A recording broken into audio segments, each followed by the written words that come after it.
Comment allez-vous? Regardez un petit peu, là je vais vous parler aujourd'hui d'un vin du soleil, un coteau du Languedoc. Alors bref, laïus sur la région, et puis pourquoi ce vin, comment je l'ai découvert, et après on passera à la fin sur la question des internautes.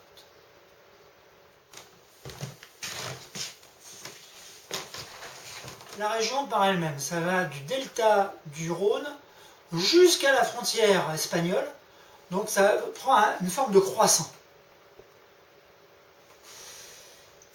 Alors vous avez une grande variété de cépages dans cette région. Je reviendrai sur le nom des différents cépages. Les différents cépages de cette région, en fait, c'est le Shiraz, le Grenache, le Cinsault, le Carignan et le Mourvèdre. Voilà, vous avez donc 5 cépages. Le coteau du Languedoc est un vin qui peut se boire aussi bien jeune que vieux. Si vous le buvez jeune, il va avoir des particularités de notes de framboise, de cassis, d'épices, de poivre. Une fois vieilli, il va avoir plutôt des arômes de cuir, de fruits secs, d'amandes grillées, de laurier, de sauge, de parfum de garrigue. On va ressentir complètement le soleil de la région. Aujourd'hui, de quoi je vais vous parler? C'est de ce vin. Donc, c'est un coteau du Languedoc, de la ville de Blanville, et c'est la bergerie des Clos. Alors, en fait, je l'ai découvert par hasard. C'est aussi un des conseils que je vous donne. Moi, je n'hésite pas, quand je vais au restaurant, à déjà me faire conseiller par le restaurateur, parce que normalement, il est censé connaître un petit peu sa cave et savoir, en fonction de ce qu'on a pris, qu'est-ce qui s'accompagne le mieux, et du coup, d'aller un petit peu à l'aventure.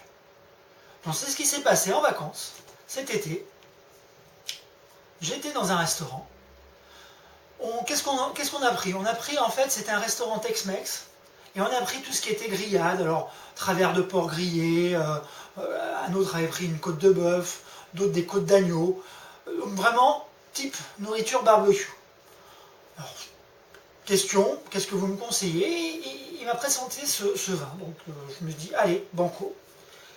Et puis, j'ai discrètement, comme je l'ai apprécié, et c'est pour ça que je vous en parle aujourd'hui, décollé l'étiquette, mis ça dans mon portefeuille, et puis j'étais sur internet, et puis j'ai essayé de trouver là où je pouvais en acheter, tout simplement. Donc là, 2003, ça veut dire que finalement, on va s'attendre plutôt à un vin pour un coteau du Languedoc qui a vieilli, puisqu'il a maintenant plus de 5 ans, mais qui n'est pas encore vraiment un vin vieux, je pense que ça va être entre les deux.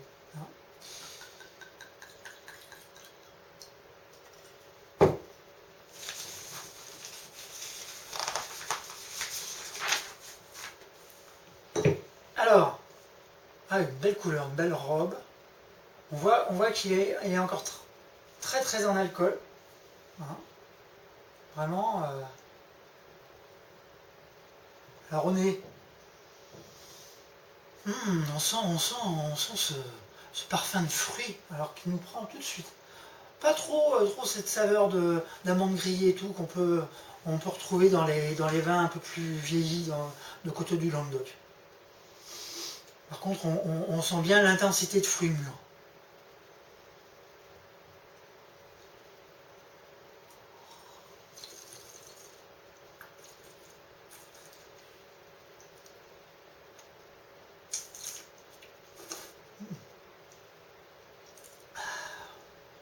Ah oui, on sent vraiment cette teneur de fruits rouges.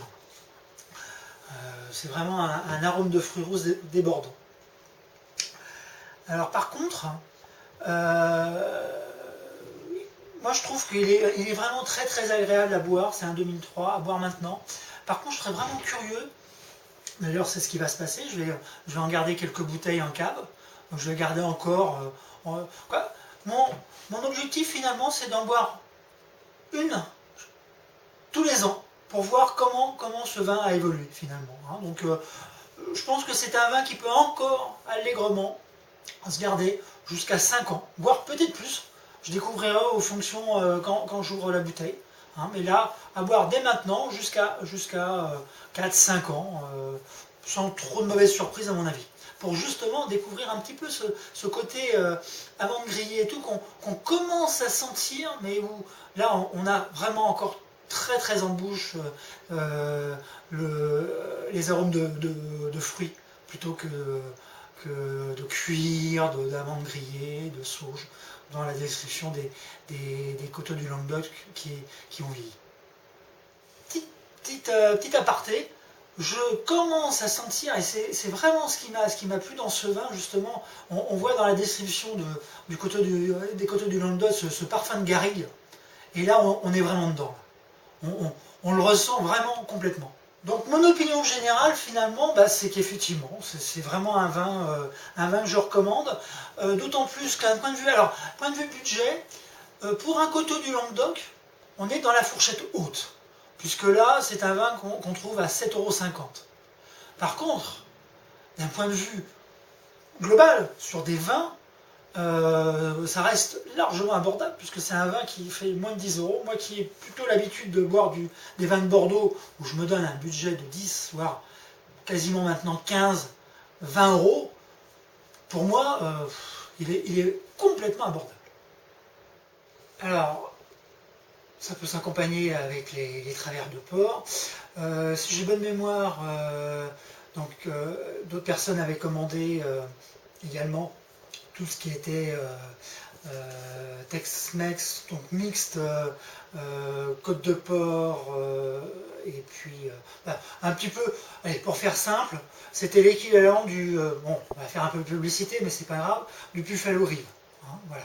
Donc voilà, c'est typiquement sur ce restaurant-là, où effectivement ce vin est hyper bien passé sur l'ensemble des plats pris. Voilà, donc voilà pour ce qui est de l'accompagnement.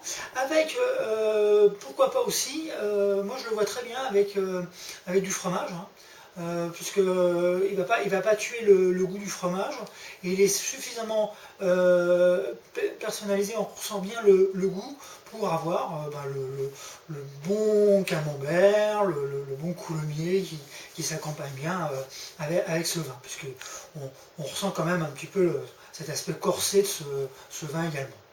Alors bien entendu, on parle vin, c'est à consommer avec modération, je compte sur vous. D'ailleurs, on est là pour faire des dégustations et non pas boire. J'ai une question aujourd'hui des internautes, et en fait, cette question-là, je ne vais pas y répondre directement, ça va être le sujet de la prochaine émission, puisqu'on m'a demandé que penses-tu des vins de Bourgogne. Donc écoutez, voilà, c'est le sujet de la semaine prochaine. On passe maintenant à la rubrique questions des internautes. Alors donc j'ai Grégoire qui me demande pourquoi je n'ai pas parlé des vins de Bourgogne. Alors écoutez, on est dans les premières émissions, ça sera justement le sujet de la semaine prochaine. Donc on va découvrir plutôt un Côte de Beaune.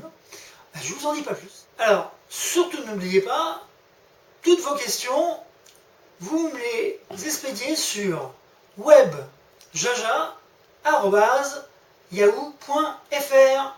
Ciao, ciao!